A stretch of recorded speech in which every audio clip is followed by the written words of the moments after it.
Hi, good evening. Welcome to Bedtime Bible Stories. This is actually super early, but by the time you get this, it might be time to take your pills. I got a doctor's appointment tomorrow, so I'm not going to be here until hopefully mid afternoon ish, but I don't know. Anyway, we started a new book. Yeah. So, take your pills, pack your bowl, get comfy, grab your smokes, make sure you have your bedtime beverage, your nightly reward for being fucking awesome. So, we started a new book.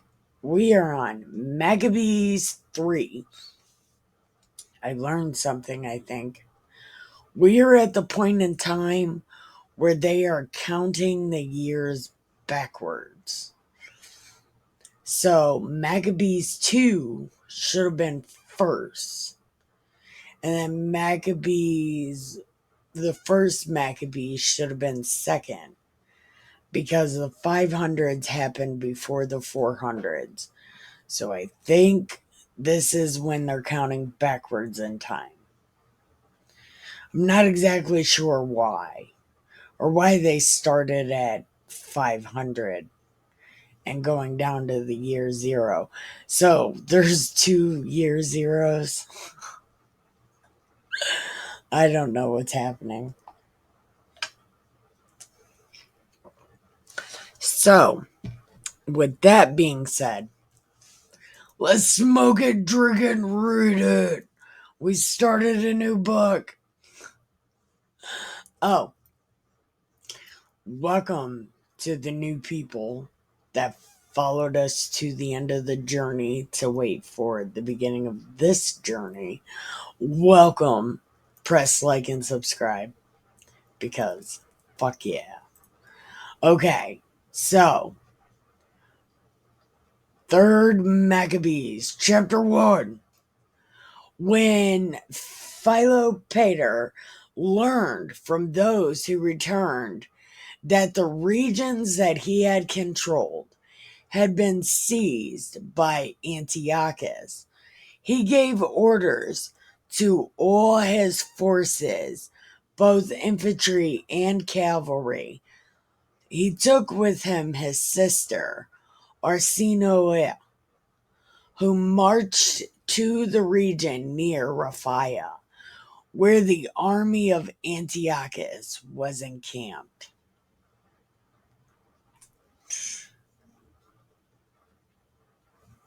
Okay, we read about him in the last book. A certain Theodas determined to carry out the plot he had devised. He took with him the rest of the Ptolemaic arms that had been previously issued to him and crossed by night to the tent of Ptolemy, intending single-handed to kill him and thereby end the war. But Dositheus, known as the son of Dromilus, a Jew by birth, who later changed his religion and apostatized from the ancestral traditions, had led the king away and arranged that a certain insignificant man should sleep in the tent. So it turned out that this man incurred the vengeance meant for the king.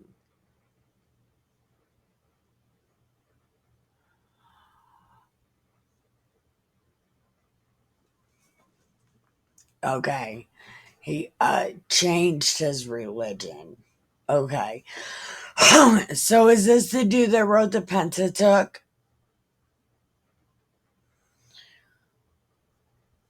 Okay. So some dude got killed instead of the king.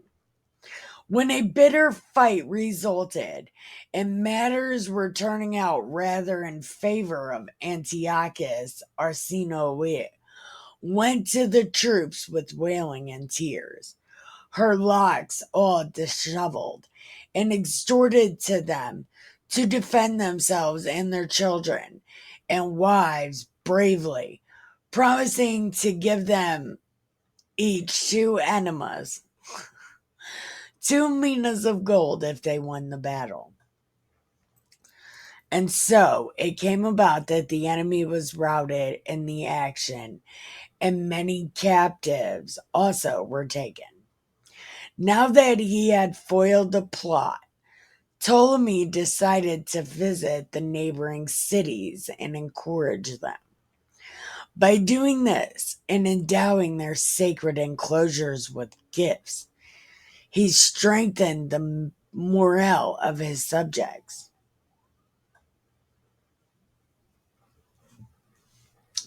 Okay, Ptolemy is the king of Egypt. I don't know who the other guy is, maybe king of Greece. And Antiochus, I think, is king of Jews. I don't know that. I don't know. But I think Antiochus is the Jew guy. But I don't know. Since the Jews had sent some of their council and elders to greet him, to bring him gifts of welcome and congratulate him on what had happened, he was all the more eager to visit them ASAP.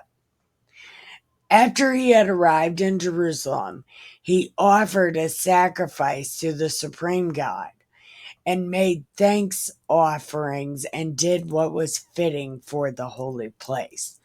See, that's a nice guy. That's a nice guy. He does good things. At least he's respectful.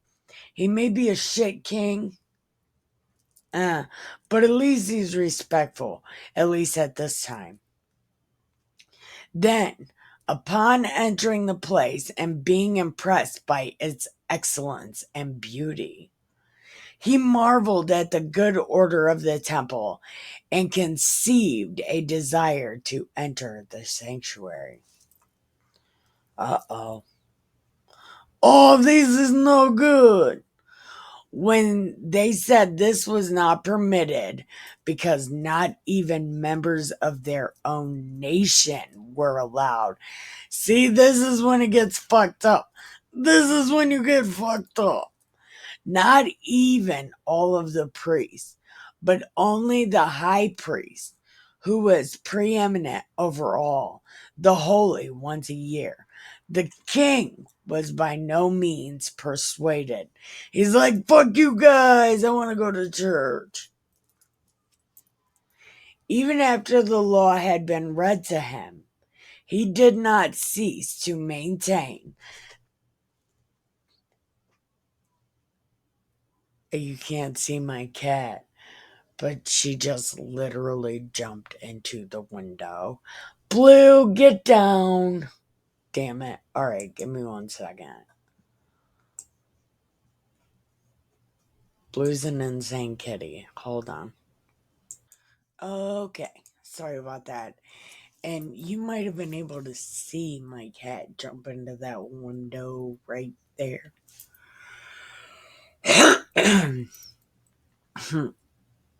Oh, there's Captain. She'll be over here meowing in any minute. Anyway.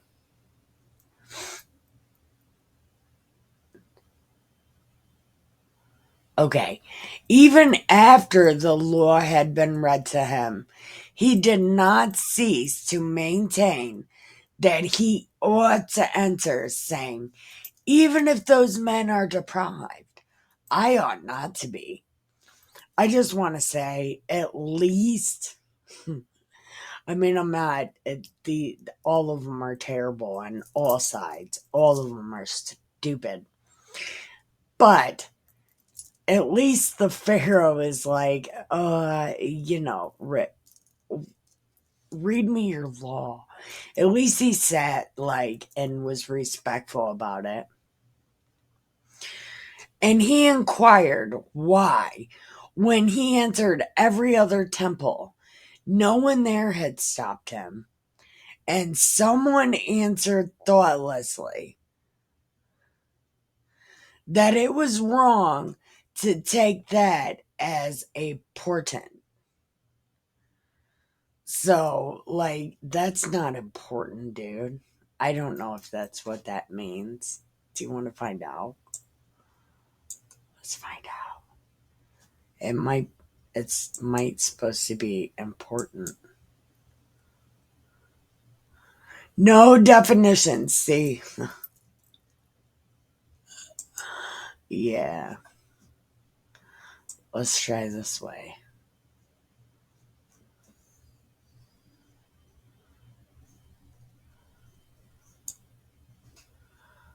Because why not?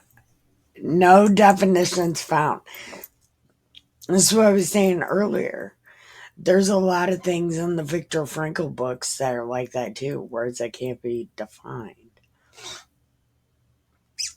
But since this has happened, the king said, why should I not at least enter, whether they wish it or not? Then the priests and all of their vestments did the face thing and entreated the supreme God to aid in the present situation. They changed his name again. Yeah, the big guy. They changed his name. Why? That's not his name. His name in Exodus, he gives it to Moses. My name is Jealousy, and I am a jealous God. But they change his name all the time. Okay. They ask God to aid in the present situation and avert the violence of this evil design. And they filled the temple with cries and tears. Oh, this must have been so embarrassing. Supposing that something mysterious was occurring. No. Those who remained behind in the city were agitated and hurried out, supposing something mysterious was occurring. Young women who had been secluded in their chambers rushed out with their mothers, sprinkled their hair with dust, and filled the streets with groans and lamentations. Those women who had recently been arrayed for marriage abandoned the bridal chambers, prepared for wedded union, and neglecting proper modesty in a disorderly rush flocked together in the city. Yeah, but what? Hold on. Aid in the present situation, pervert the islands. Violence. They filled the temple with cries and tears. Those who remained behind in the city were agitated and hurried out,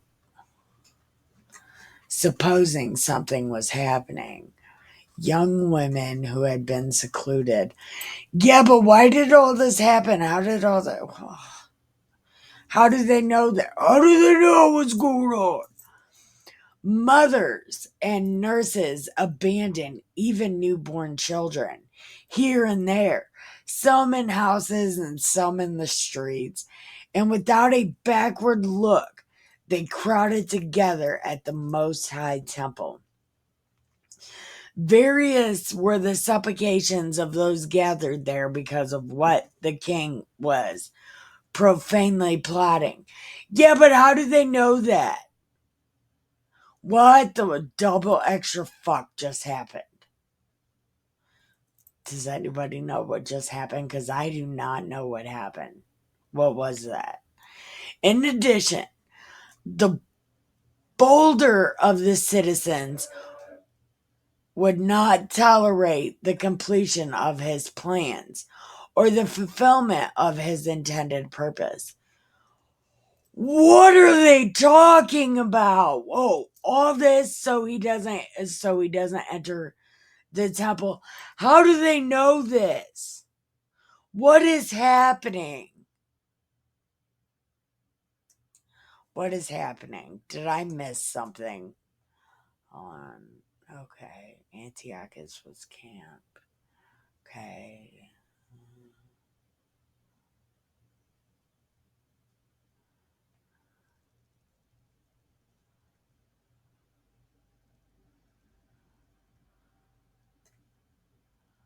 Okay. Routed in action, and many slaves were also taken. Now that he had foiled the plot, Ptolemy decided to visit neighboring cities and encourage them. Okay, give gifts, greet him. Okay. After he arrived in Jerusalem, he gave sacrifice and did everything that was fitting. He marveled at the good order, and he wanted to enter the sanctuary. Then they told him no, because not even people can go there but the priest once a year. After the law had been read, he said, I'm going to enter even if they don't. And he inquired why. When he entered every other temple, no one stopped him. And then someone was like, that wasn't right. But since this has happened, the king said, why should I not at least enter, whether you care or not? Then the priests, in all their vestments, prostrated themselves and entered, entreated God to aid the present situation and avert the violence of this evil design. And they filled the temple with cries and tears. Because Ptolemy wanted to enter the temple. That was weird. Okay. The people in the city got agitated and hurried out. They was like, something's going on. And then the young women and the mothers, they was all in the streets doing lamentation. Even the women about to get married, they said, fuck this shit. Mothers and nurses, they abandoned the newborns. They didn't even look. They said, newborn who? Various were the supplications because of what the king was profanely plotting. But how do they know that? We just read this over. Nobody knows that. What the fuck is going on? Nobody knows that. Who knows it? Nobody. But okay. In addition, the bolder of the citizens would not tolerate the completion of his hands or the fulfillment of his intended purpose. Going into church. What the double extra fuck is happening? They shouted to their compatriots, take arms so this guy doesn't go to church. Hey, fuck this guy. And die courageously for ancestral law, and created a considerable disturbance in the holy place.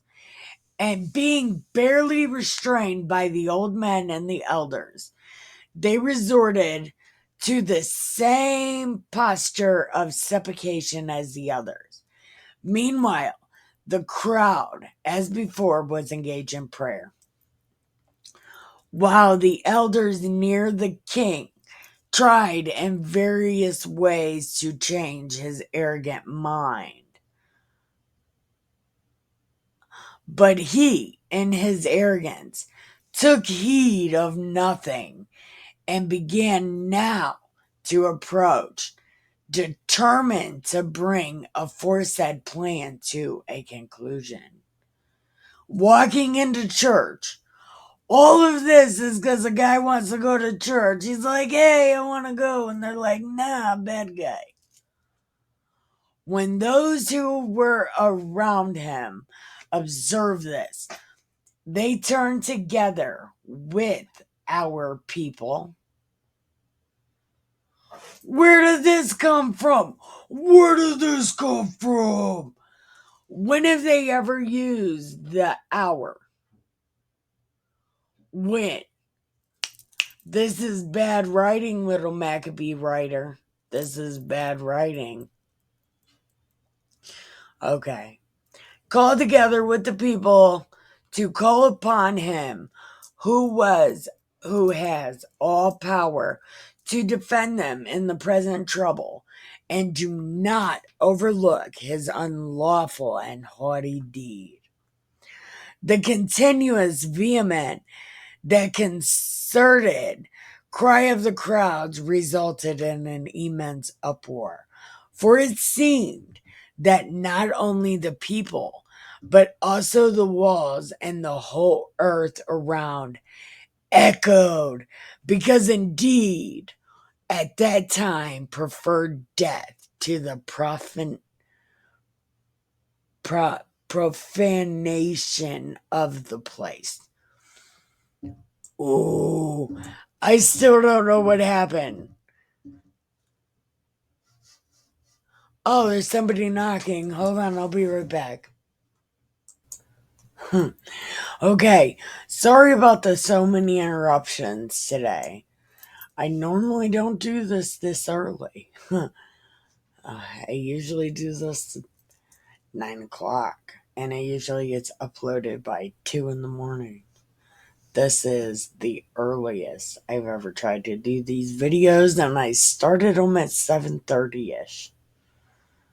So, we are on 3rd Maccabees, chapter 2. Look, there's only 7 chapters. Okay, well, let's see how long this one is before I make a guess on one. Oh, fuck yeah, okay. Okay, chapter 2 of 3rd Maccabees. Then the high priest Simon. Simon is from Maccabees 1. This is Mac's brother. Okay? And he becomes, when everybody wants to become friends with the Jews so they can backstab them, they always make Simon the high priest. And that's Mac's brother. So, Simon, facing the sanctuary, bending his knees and extending his hands with calm dignity, prayed as follows. Bending his knees. So, like squatting. Is he squatting and praying at the same time? That's a hell of a feat, man. Lord, King of the heaven, sovereign of all creation, holy among holy ones, the only ruler, almighty, give attention to us who are suffering grievously from an impious and profane man, puffed up in his audacity and power. For you, the creator of all things and the governor of all, are a just ruler, and you judge those who have done anything in insolence or arrogance. Yep. You destroyed those who in the past committed injustice, among whom you were given giants. No, among whom were even giants who trusted in their strength and boldness, whom you destroyed by bringing on them a boundless flood. All the creatures, yeah. All the ones with angel DNA, yes. Yup, sure did. Killed them all.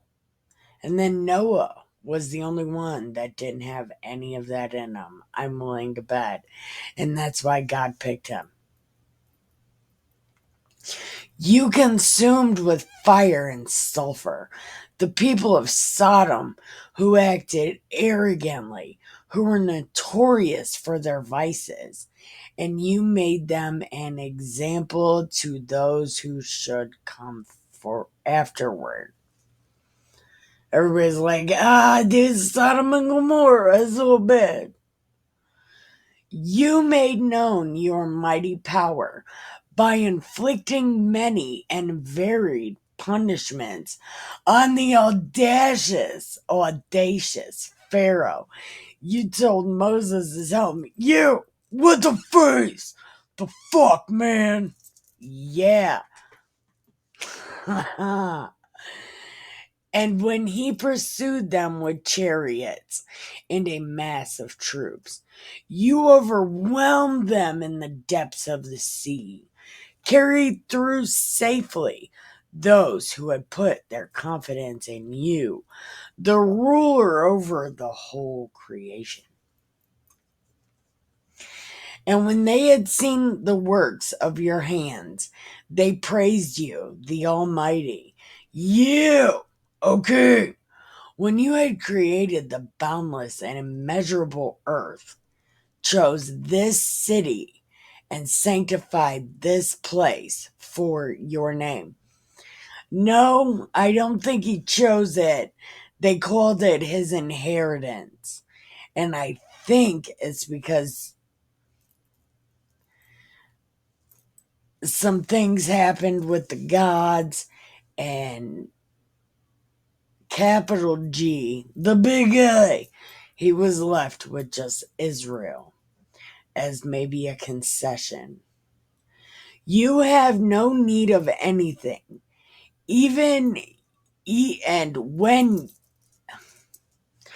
when you had glorified it by your magnificent manifestation, you made it a firm foundation for the glory and your great and honored name. And because you love the house of Israel, you promised that if we should have reverses and tribulation, and because you love the house, you promised that if we should have reverses and tribulation should overtake us, you would listen to our petition when we come to this place and pray. And indeed, you are faithful and true. And because oftentimes, when our fathers were oppressed, you helped and rescued them from great evils. See now, O Holy King, that because of our many and great sins, we are crushed with suffering, subjected to our enemies, and overtaken by helplessness. In our downfall, this audacious and profane man undertakes to violate the holy place on earth dedicated to your glorious name. What?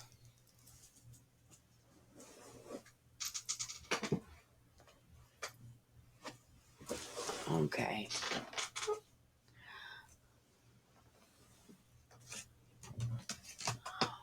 For your dwelling is the heaven of heavens, unapproachable by human beings. But because you graciously bestowed your glory on your people, you sanctified this place. Do not punish us for the defilement committed by these men, or call us to account for his profanation. Otherwise, the transgressors will boast in their wrath and exult in arrogance of their tongue, saying, We have trampled down the house of the sanctuary as the houses of the abominations are trampled down. Wipe away our sins and disperse our errors, and reveal your mercy at this hour. Speedily, let your mercies overtake us. Put praises in the mouth of those who are downcast and broken in spirit. Give us peace. Thereupon, God, who oversees all things, the first Father of all, holy among the holy ones, having heard the lawful supplication, scourged him who had exalted himself in insolence and audacity. He shook him on the side, and that is a reed. Hold on. He shook him on this side, and that as a reed shaken by the wind. So he lay helpless on the ground. Besides being paralyzed in his limbs, was unable to even speak, since he was smitten by righteous judgment. Then both friends and bodyguards, seeing the severe punishment that had overtaken him, and fearing that he would lose his life, quickly dragged him out, panic-stricken in their exceedingly great fear. After a while he recovered, and though he had been punished, he by no means repented, but went away uttering bitter threats.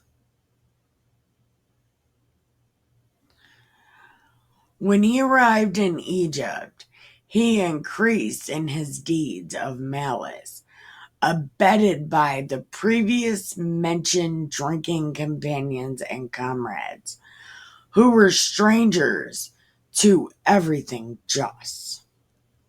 He was not content with his uncontrollable licentious deeds. Oh, what are you doing? Okay. He was not content with his uncounted licentious deeds, but even continued with such audacity that he framed evil reports in various localities, and many of his friends, intently observing the king's purpose, themselves also followed his will. He proposed to inflict public disgrace on the Jewish community, and he set up a stone on the tower in the courtyard with this inscription. Dun dun dun. None of those who do not sacrifice shall enter the sanctuaries, and all Jews shall be subjected to a registration. Oh, doesn't this sound like a Democrat? Oh, this sounds like a Democrat anyway. All Jews shall be subjected to a registration involving poll tax and to the status of slaves. Those who object to this are to be taken by force and put to death. Yeah, that sounds like a Democrat. Those, do you need to come in? Those who are registered are also to be branded on their bodies. You mean like a vaccine? Though they're going to be branded by fire with the ivy leaf symbol of Dionysus, and they shall also be reduced to their former limited status. Oh, yeah, this is what's going to piss off Judas, ain't it? In order that he might not appear to be an enemy of all, he inscribed below, but if any of them prefer to join those who have been initiated into the mysteries, they shall have equal citizenship with the Alexandrians. Tricky, tricky, tricky. Some, however, with an obvious abhorrence of the price to be exacted for maintaining the religion, readily gave themselves up. Pussies, since they expected to enhance their reputation by their future association with the king. Ain't gonna do you no good. But the majority acted firmly with a courageous spirit and did not abandon their religion. And by paying money in exchange for life, they confidently attempted to save themselves from the registration. That sounds a lot like climate hysteria, don't it? We'll give you money. Please, sun god, don't kill us. They remained absolutely hopeful of obtaining help, and they harbored those who separated themselves, considering them to be enemies of the Jewish nation. Hold on. They remained absolutely hopeful of obtaining help. They harbored those who separated themselves from them, considering them to be enemies of the nation, depriving them of companionship and mutual help. Dun dun dun. Well, me and Blue would like to tell you guys good night. Make sure you take your pills. It's important, so take your pills. And me and Blue are going to act like giant babies and just sit here. So I will see you tomorrow at some point. I gotta go to my doctor's and then we'll see from there. So I love you guys. Thank you. And have the sweetest dreams ever.